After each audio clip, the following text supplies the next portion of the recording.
ಕೂಡ ನಾವು ಮನವರಿಕೆ ಮಾಡ್ಕೊಂಡಿದ್ದೀವಿ. ಆದ್ರೆ ಇವತ್ತಿನ ಹೋರಾಟ ಒಂದು ವಿಭಿನ್ನವಾಗಿ ತಗೊಂಡು ಕಾರಣ ಏನಂತ ಹೇಳಿದ್ರೆ ಸಾವಿರಾರು ಜನ ಹೊಟ್ಟೆ ಹಾಸ್ಕೊಂಡಿರೋರಿಗೆ ಇವತ್ತು ಅನ್ನದಾತ ನೀವು ಆದ್ರಿ ಸರ್. ನೀವು ಊಟ ಕೊಟ್ಟಿಲ್ಲ ಅಂದ್ರೆ ಪರವಾಗಿಲ್ಲ, ನಮ್ಗೊಂದು ಶಾಂತಿ ಕಲ್ಸ್ಕೊಟ್ಟೆ, ಅದಕ್ಕೆ ನಾನು ಹೆಮ್ಮೆ ಪಡ್ತೀನಿ.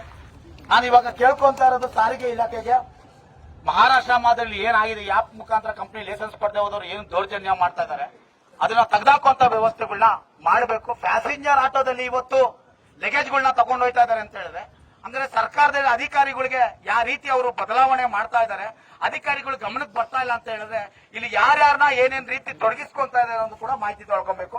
ಮತ್ತೆ ನಾನು ಒಂದು ಮಾತು ಹೇಳ್ತೀನಿ, ಇವತ್ತು ನಮ್ದು ಕೂಡ ತಪ್ಪಿದೆ.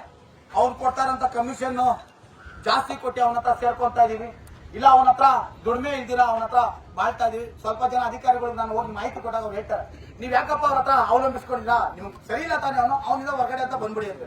ನಾನು ಒಂದೇ ಹೇಳೋದು, ನಮಗ್ ಗೊತ್ತಿಲ್ಲ, ಓದು ಬರ ಗೊತ್ತಿಲ್ಲ, ಓದು ಬರ ಗೊತ್ತಿದ್ದವಂತ ನಮ್ಮಂತವ್ರು ನಾವು ಇವತ್ತು ಆನ್ಲೈನ್ ಸಂಸ್ಥೆಗಳ ಮೇಲೆ ಅವಲಂಬಿಸ್ಕೊಂಡಿದೀವಿ. ನೀವು ಅದನ್ನ ದಿಕ್ಕಾಕ್ಬಿಟ್ರೆ, ತೆಗೆದಾಕ್ಬಿಟ್ರೆ, ಪ್ಲೇ ಸ್ಟೋರ್ ತೆಗೆದಾಕ್ಬಿಟ್ರೆ ನಮ್ಮ ಜೀವನ ನಾವು ಕಟ್ಕೊಳ್ಳೋ ಶಕ್ತಿ ನಮ್ಗಿದೆ. ಮತ್ತೆ ಒಂದು ಮಾತು ಹೇಳ್ತೀನಿ, ಆಪ್ನ ತೆಗೆದಾಕುವಂಥದ್ದು ಅವ್ರ ಮೇಲೆ ಕ್ರಮ ತಗೊಳ್ಳೋಂಥದ್ದು ವ್ಯವಸ್ಥೆ ಮಾಡಿ. ಇಲ್ಲ ಅಂತ ಹೇಳಿದ್ರೆ ಗೌರ್ಮೆಂಟ್ ಅಥಾರಿಟಿಗೆ ಅವನ್ನ ತಗೊಂಡು, ನನ್ನ ತುಂಬಾ ದಿನ ಕಾಲಾವಕಾಶ ಕೊಡೋಷ್ಟು ನಮ್ಗೆ ಫೇಸನ್ಸ್ ಇಲ್ಲ, ಇಮಿಡಿಯೇಟ್ಲಿ ತಗೊಂಡು ಅವ್ನಿಗೆ ಒಂದು ಗೈಡ್ ಲೈನ್ಸ್ ಹಾಕಿ ಹೈಕೋರ್ಟ್ ಆರ್ಡರ್ ಏನು 5ರಿಂದ 8% ಏನು ಆರ್ಡರ್ ಏನಿದೆ ಅದನ್ನ ಜಾರಿಗೆ ತರುವಂತ ವ್ಯವಸ್ಥೆಗಳು. ಅವಾಗ ನಿಮ್ಮ ಇದರಲ್ಲಿ ಇರ್ತಾರೆ, ಮುಕ್ಕಟ್ಟಲ್ಲಿ ಇರ್ತಾರೆ, ಅವಾಗ ಪ್ರತಿಯೊಬ್ಬ ಚಾಲಕನಿಗೂ ಕೂಡ ಅರಿವಾಗುತ್ತೆ. ಇಲ್ಲಿ 2 ತರ ಚಾಲಕರು ಇದ್ದಾರೆ, ಊರ್ ಬಿಟ್ಟು ಊರ್ ಬಂದು ಜೀವನ ಕಟ್ಕೊಳ್ಳೋರು, ಬೆಂಗಳೂರಲ್ಲೇ ಜೀವನ ಕಟ್ಕೊಳ್ಳೋರು. ನಾನ್ ಬೆಂಗಳೂರಲ್ಲಿ ಇರೋದ್ರಿಂದ ಪ್ರತಿಯೊಬ್ಬರು ಕೂಡ ನನ್ ಪರಿಚಯ ಇರ್ತಾರೆ.